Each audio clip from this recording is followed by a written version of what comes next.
Hello and welcome. With the new year rapidly approaching, I've been thinking about the song Auld Lang Syne, which I played every New Year's Eve for umpteen years. It's really a nice melody, and it was written by Robert Burns, wrote the words in 1788 and adapted it to a traditional folk song. And it's a very simple song in the sense that it can be harmonized with just three chords, the 1, the 4, and the 5. So in the key of F, it would sound like this.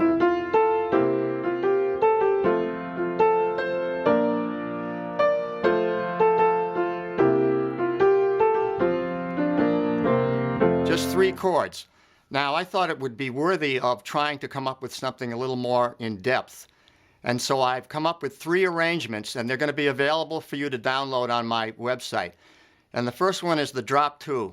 The second one will be a traditional arrangement, but with more elaborate chording and arpeggiated chords. And then the third one will be a jazz interpretation with reharmonization and rootless voicings. So here we go now with Auld Lang Syne.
Before I continue with the second arrangement, I want to talk a little bit about what I did in this first arrangement, and that is the first thing I had to do was reharmonize the song. I had to find a way to make this harmonically more elaborate. So now what happened is I'll just take the first few measures.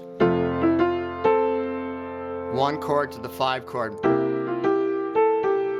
chord to the 4 chord. So now what I did was I added, instead of just 1 to 5, I added a progression of a 1, 6, 2, 5, and then I put approaches to some of those chords. Like, first one is F, now A over C sharp to the D minor, which should be like the 6th chord, and then a diminished approach to the G minor 7, and then a tritone substitute approach to the 5 chord. Made the 5 chord is suspended, and then another A over C sharp approach to the D minor. Now you can look at this in the second arrangement, but I had to do this for the whole song and then put it into a drop 2 technique. So that was a 2-step process. First reharmonizing and understanding how that works, and then putting into the drop 2 technique. So now the drop 2 technique just means that now what I did was I took that reharmonization and I put it into my right hand, like this.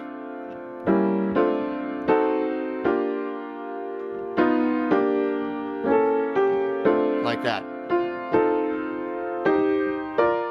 Okay, then what I did was, it's a 4-note chord. Then I took the second note from the top and put it into the left hand and take it out of the right hand. And now it sounds like this.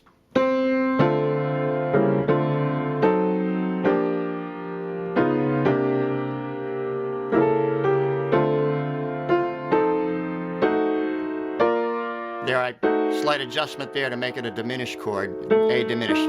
Now you want to take a look at the sheet on this that I wrote out and study this and see how I reharmonized. You're going to have the very simple version plus now the drop 2. You can look at those two right away. Now we'll continue with the second arrangement.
For the second technique, I just used the lead sheet.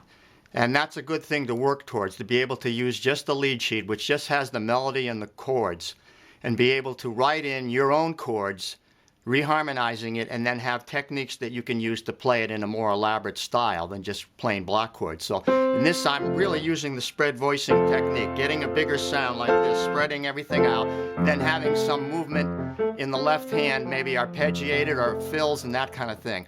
So now reharmonizing, I ended up with this. F, then I'm trying to put a chord for every note of the melody. A over C sharp to D minor, then the F sharp diminished there, the G minor 7, then the tritone substitute, D flat 7, flat 9, C sus, then the A over C sharp again to D minor, and then F7 with a C in the bass to B flat, and then rather than just sitting on a B flat, I want a chord for every note, for every beat. So I put in the B flat scale like that, down the scale. Then a B diminished there, and so on, like that. Then I can expand it even more by going up to the upper register. So that's the second technique. I want to move on now to the jazz style.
For the jazz interpretation, of course, I'm using jazz voicings and the spread voicings and also the rootless chords up here.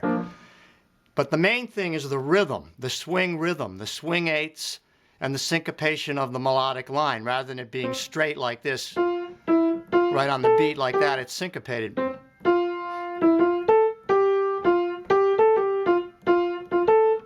I can even add notes to the melody. In other words, that's called embellishment or interpretation of the melody, the jazz interpretation, the jazz swing feel. You want to check out some of my previous videos that talk about jazz phrasing and swing eighths and improvisation too. So I also did some other things. I played chords here, block chords, and left hand voicings in rootless position. Like this is a D7 flat 9 in a first inversion, like rootless chords. There's a G minor 9, sort of a Bill Evans type of chord. There's a C13. I'm using those type of chords along with this melody. Then I did some improvisation. So I hope you enjoyed these arrangements. They were a lot of fun for me to do.